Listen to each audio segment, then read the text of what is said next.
All right, let's hit the field. All right. Just wanted to talk, that's all. He's been getting the job done. That was a hot shot the other way, and that's a base hit. Got him. Swinging a fly ball deep to right field. Jimenez moving back. Jimenez at the wall. He looks up, and it's gone. Driven the other way and deep. Jimenez will not make the play. Gone. It was Game 3 of a weekend series between the Yankees and the White Sox. Carlos Rodon on the mound trying to lead the Yankees to a sweep, which would give the Yankees their 7th consecutive win. Could they get it done? My recap, your reactions coming up next. This is NYY Recaps. Welcome to Yankee Stadium. Just when they thought I was out, they pull me back in. Looking to boost your sports betting game? Meet Odds Jam, the ultimate ally for data-driven wagering. With 260 plus sports books, it's your go-to platform. Here's how it works. Odds Jam's arbitrage tool spots differences in betting lines, letting you lock in risk-free profits. Plus, optimize bets with a positive EV calculator and track profits with a convenient bet tracker. Try it risk-free with a 7-day trial. Use code RECAPS for 35% off your first month. Link is in the description. Bet smart. Bet responsibly with Odds Jam. How's it going, everybody? Welcome back. I don't know about you guys, but I am in a great mood, and my mood directly correlates with how the Yankees are playing, and right now, they are on fire. Another good day to be a New York sports fan, too. We got the Knicks playing right now, so keep us updated in the chat, and hopefully we'll get you out of here in time to catch the second half of the game. But it is Game 7, and speaking of Game 7, the Yankees have now won 7 games in a row. We're going streaky! Yeah! Wow, winning. Very, very nice little win streak, but it's not going to be easy to keep it going. We get the Mariners coming into town. We'll talk about that in a second. Story of today, more effective pitching from Carlos Rodon. First Yankees home run from John Birdie, a 3-run shot. Aaron Judge feeling the heat from Juan Soto and Giancarlo Stanton for the team lead in home runs, cranked his 13th of the year. Probably will be his shortest home run of the season, but we'll take it. Jose Trevino had a very nice game on both sides of the ball. 2-run single, almost another home run, and he made a great play to pick off a runner from third who was sleeping, and the Yankees are sweeping.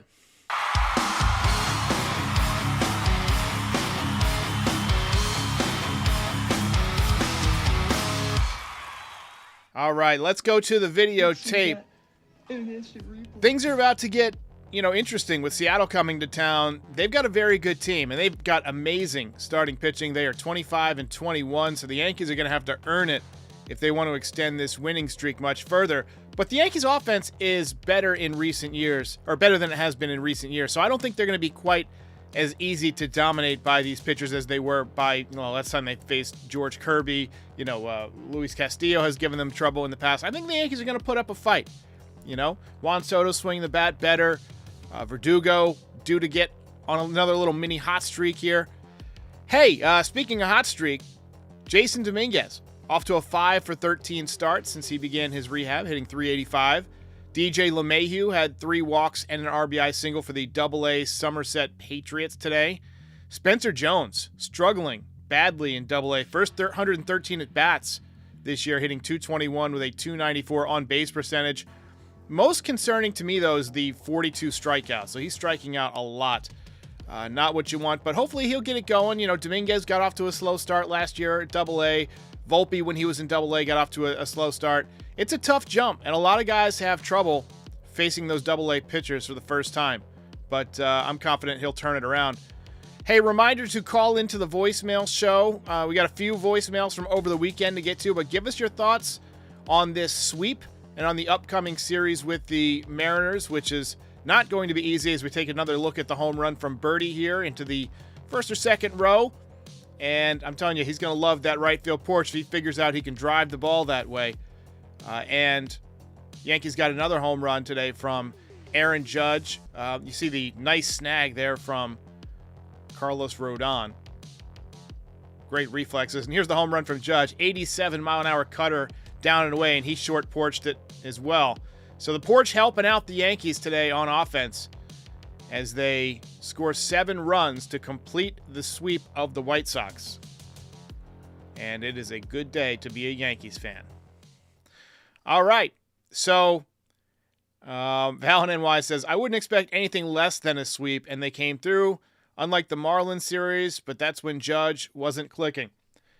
We mentioned yesterday there have been times in recent years where the Yankees have played down to their competition. You know, we'd see them play really well against the Dodgers, but then have trouble with, you know, one of the teams that's struggling. That doesn't seem to be the case this year. This year they're playing everybody tough. And now I think I said their record wrong yesterday. I think I said 32-16. They were actually 32-15. They are now 33-15, so 18 games over 500. For the moment, they have a 2-game lead over the Orioles, but the Orioles still got a game going on, so that'll probably shrink back down to 1.5. But, hey, Yanks are looking solid. Let's get to the finer details here. Let's get it going. Leadoff double from Anthony Volpe in the top of the first inning. That extended his hitting streak to a career-best 12 games. But nice job by Chris Flexen on the White Sox to pitch out of it. Top 2, White Sox jumped all over Carlos Rodon. Solo home run, followed by a walk, followed by a triple off the left field wall. And it was just too many pitches out over the plate. Time to stop throwing these f***ing meatballs. And it was time indeed to stop throwing them, and he did stop throwing them. And he put it together and settled down nicely after that. Heads-up play by Jose Trevino, by the way, to pick a runner off third base to end that inning. Bottom 2, good at-bats from Rizzo and Gleyber Torres. Gleyber had a couple of nice at-bats today. Rizzo with an opposite field single, and then Gleyber Torres smoked one down into the corner. Maybe things beginning to turn around for him. And then Jose Trevino followed up with an opposite field 2-run single. Nice swing of the bat. Nice approach with 2 runners in scoring position, not trying to kill the ball, even though he has been hitting for more power lately. Shortens up his swing and gets the job done. Very nice piece of hitting. He also got robbed of that home run later in the game, so the power is there. Top 4, Rodon put a couple of runners on base, but worked out of it. You saw the velocity begin to creep up. They talked a lot in this game about how his velocity sometimes will start a little bit slower and then get better as the game goes along, as he loosens up. It probably has something to do with that back injury. I don't know if this has always been the case for him, but, you know, a lot of times when your back is a little stiff, and we know he has this chronic back condition, you know, on a hot day when you're working out or whatever, it can loosen up, right? And so the velocity was 94-95 early in the game, but by the time it was the 4th, 5th inning, it was 97, 98 consistently. Bottom 4, Yankees threw up another crooked number, courtesy of John Birdie.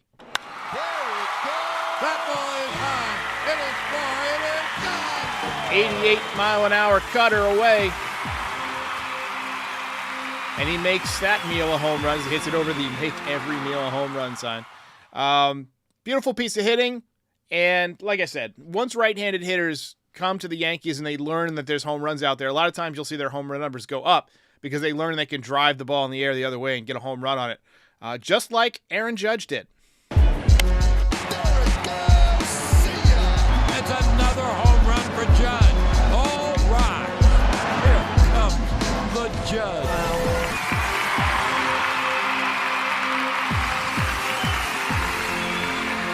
Oppo Boppo. Home run number 13 on the season. He is catching up to Gunnar Henderson. Gunnar Henderson has homered in 3 straight games, I believe, so he's got 15. But, you know, Aaron Judge has been turning it on. Just a couple of home runs back. He homered twice in the series, once in game 1 and then once today. So, you know, it's been a lot of walks and strikeouts in between. Maybe an infield hit or 2, but obviously we don't care about the strikeouts if he's doing damage. OPS for the season is up to 980. I expect it to be over 1,000 shortly. He's got an on-base percentage of .402. He's got 32 RBIs. He's even got a couple of stolen bases, so the toe must be feeling okay at this point. I stand by my prediction that Judge will be the first to 20 home runs in the American League. And I don't think it'll surprise anybody if he hits 50 again or if he wins another MVP as we look at this monster shot that he hit against the Twins. He's hit some absolutely titanic home runs this year. He hit one before they left town last time that went over the loading dock. I'll show you that in just a second as we look at this. He went on like a doubles barrage against the Twins, and that has sort of died out, and he's gotten back into just like home run, walk, strikeout basically the last few days. But just an unbelievable series against the Twins. Not as awesome this series. I think they pitched him pretty carefully. He had a few strikeouts yesterday. But overall, Judge remains on fire. I'm going to stick around with the highlights until we can watch that home run that he hit, the last homestand that went 473, as we see him do some damage there against the Rays. And this was the shot against Houston. Jesus Christ. Way out of here, up there into the bar area. So, Aaron Judge, an absolute monster. As we, yep, here we go. An absolute monster, Aaron Judge. All right, let's talk a little bit about Carlos Rodon, because it was another really positive day for Carlos Rodon. So, early on, I didn't think he was that spectacular, but in the end, he definitely got himself into the quality start category, which is 6 innings and 3 earned runs or less, and he had 2 earned runs, so definitely a quality start. He's now made 10 starts on the season. ERA is very solid, 3.27. He had some trouble in the second, too many pitches in the middle of the plate, but he definitely settled in nicely after that. And then once the Yankees jumped out to that 3-run lead, you could see the White Sox offense just kind of lose hope. You saw the body language just, get pathetic. Final line for Rodon, 6 innings, 4 hits, 2 runs, both of them earned, both of them in the second inning. 6 strikeouts. He lowered his ERA from 3.31 to 3.27. Opponent's batting average is .238. Whip is looking solid at 1.21. And with this victory, he is now 5-2 on the season. Most importantly, he's healthy. Last year, we had all the concerns about the chronic back injury, and then he shows up and gets hammered to the tune of a 6.85 ERA. But he handled it well this winter. He got right to work. He lost some weight. He got stronger. He put on a little bit of muscle and cut back on the fat, and worked with Andy Pettitte to refine the cutter, refine the slider a little bit, maybe get some tutelage on how to pitch in Yankee Stadium and for the Yankees. And right now, through roughly a third of the season, you expect about 30 starts. Everybody misses 1 or 2 starts, it seems, these days. But through 10 starts, which is about a third of what you'd expect for the year, he's having a very solid year. So, should we watch the hype reel? I feel like we should watch the hype reel. Job well done.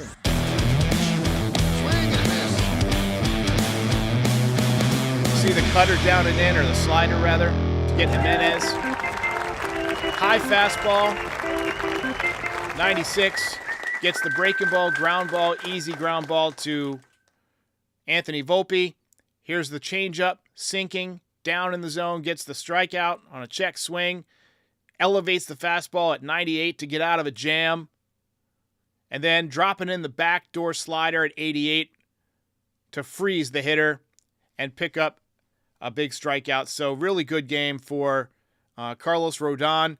Michael Tonkin did a nice job in relief today. He ran out of gas in the 9th inning. He did pitch 2 1/3 innings, gave up 2 hits, a couple of strikeouts, but yielded to Clay Holmes in the 9th. And Clay Holmes threw 4 pitches and got it done, and the Yankees sweep. Ball game over. Yankees win. Yankees win.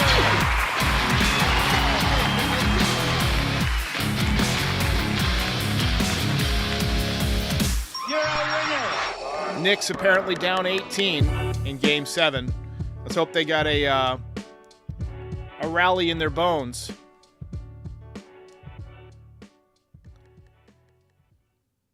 Dave Paez says, any prophecies for the Mariners series? Not yet. I haven't really even thought about it that much. I'm going to look at all the matchups and stuff tomorrow before we do the voicemail show, which reminds me, call into the voicemail show every weekday this year following games, 718-899-1068. And I know why a lot of you are here. A lot of you guys love the belt, and we got a first-time winner today. John Birdie.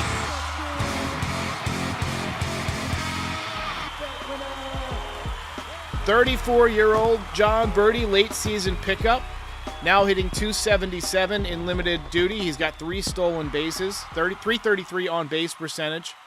Not much in the power category, just 1 home run now, 673 OPS. You look at his numbers for the career, though, he really took off last year. He hit .294 in 133 games, 388 at-bats. So he had a really solid year, 16 doubles, 3 triples, 7 homers, 29 walks, 16 stolen bases. He actually swiped 41 bags in 2022. So he's a good little player, and he's done a nice job at third base. I feel like some of his throws are maybe not quite as accurate as we would hope for, but John Birdie picking up the belt. I could have gone with Judge. I could have gone with Rodon, but the 3-run home run, it really broke the back of the White Sox at that point. You just felt like the White Sox gave up at that point. And conversely, inversely, the Yankees seemed to gather confidence once they took that big lead. It was kind of a tight game. You felt like it could go either way. And then, once that home run went out of the ballpark, I mean, the Yankees were looking loose. White Sox were looking defeated. And Gary Wanamaker says Cashman may deserve the belt if this continues. Some nice moves paying off for Cashman this year. Obviously, Birdie, good game today and has been very solid. The Rodon move is looking good. Obviously, Soto. I mean, you had to make that deal. A lot of people didn't want to give up Mike King. Good thing that they gave up King instead of Luis Gil, right? I mean, imagine if Luis Gil was doing what he's doing right now for the Padres. I mean, we'd be kicking ourselves. I mean, you still probably would have made the deal, but, he's looking like an ace. And then you look at, Jose Trevino was an under-the-radar Cashman move, and he's having a great year. So a lot of good moves from Cashman. Clay Holmes, I mean, there's no more Cashman deal than the obscure move to pick up Clay Holmes for Hoy Park a couple of years ago at the deadline, and I think all of us were like, what? What? And instantaneously, he became one of the best ground ball pitchers in Major League Baseball, one of the most effective relief pitchers in Major League Baseball. Mike Smith says if Stanton stays healthy and keeps up his current hitting, do you look to move him at the deadline? I don't think he will be moved at the deadline. One, he's got a no-trade clause, right? So if he doesn't want to get moved at the deadline, he's not going anywhere. I'm sure there would be teams that would be interested if he continues crushing the ball, but he's crushing the ball. Why wouldn't you want him, right? I understand we got the Martian coming up. I told you how much Spencer Jones is struggling, so you can't really count on him later this year. Look, I think Stanton, if he continues swinging the bat like he does and everybody else stays healthy, it's the most likely outcome is that Jason Dominguez goes back to the minor leagues and then comes up when the rosters expand in September. It's only a couple of months, but, he could probably use that. He's coming back from an injury. He never really played at AAA more than, a week or so. Let him get some time down there. So I'm not opposed to it, especially if Giancarlo continues to mash the way he is mashing. Anyway, sorry to hear about the Knicks having a tough time. I wish we could snap our fingers and turn that situation around. But at least Yankees are off to a pretty good start. Let's go ahead and wrap things up. As I mentioned, the Mariners coming to town. You gotta go. Tomorrow night, Logan Gilbert on the mound. He's got filthy stuff. He's 3-2 with a 3.07 ERA. He's facing off against Marcus Stroman, who is 3-2 with a 3.33 ERA. I want to take a look at Logan Gilbert's numbers because this guy is phenomenal. Let me just go ahead and pull him up. Logan Gilbert. He's a guy that has like triple-digit fastball. He's very tall and lanky. He is 6'6", and he's got 61 strikeouts and 58 2/3 innings, a whip under 1. So a whip of 0.955. So less than a base runner per inning. Already racked up 1.1 B WAR. That's baseball reference WAR. Last year he gave the Yankees some trouble. Just a really solid young career. He's going to be 28 next year. So, I mean, one of the better young pitchers. We're going to face Luis Castillo, I believe. Let's take a look at Castillo, what he's done so far. Oh, that's the wrong Castillo. Here we go. 4-5 with a 3.28 ERA, 10 games started. We might not face him, actually, if he's already made 10 starts. Let's go ahead and take a look and see if all the pitching matchups are scheduled. So we talked about tomorrow. On Tuesday, Brian Wu, young effective starter against Clark Schmidt. Clark Schmidt's been money, though, so I'm looking at the Yankees to win that game. And then game 3 will be Bryce Miller against Nestor Cortez. Miller's really good. Mariners might have the advantage there in terms of pitching. And then game 4, by the way, I will not have a live post game. It's a 12:30 start. I'll be working, but we are going to have Max Goodman on that evening on Thursday night at 9 o'clock. So tune in there, and we'll talk about Luis Gil versus Luis Castillo, which will be the series finale. We'll see how Luis Gil backs up his really, really dominant start yesterday. All right, ladies and gentlemen, thanks for tuning in. Always like and subscribe. Check out the shop, NYYRecaps.shop. We got all sorts of hats and cool stuff like that, T-shirts, hoodies, whatever you want. And I'll see you next time.